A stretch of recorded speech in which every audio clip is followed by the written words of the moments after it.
Medyo questionable din itong dating DPWH Yusek na ngayon ay nagsasabi na ng mga nalalaman niya. Itong si Yusek, dating DPWH Yusek Roberto Bernardo, medyo questionable rin kasi ah, binanggit ni Bryce Hernandez, ni dating DepEd, DPWH District Engineer Henry Alcantara, binanggit itong si Jingo Estrada. Tapos pagdating dito kay Bernardo, hindi nabanggit. Eh, alam naman natin na itong si dating DepEd, DPWH Yusek Bernardo, ano 'to, tao ni Erap Estrada, padrino niya si Erap nung ma-appoint siya bilang mataas na opisyal ng DPWH.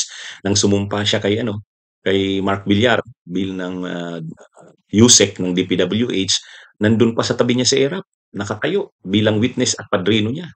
Dati siyang city engineer ng Manila, ng mayor si Erap. Yan yung dahilan kaya hindi niya sinama si Jingo Estrada. Questionable ito. Dapat kung magwi-witness protection program siya, dapat sabihin niya ang lahat, hindi yung selective o may pinipili lang.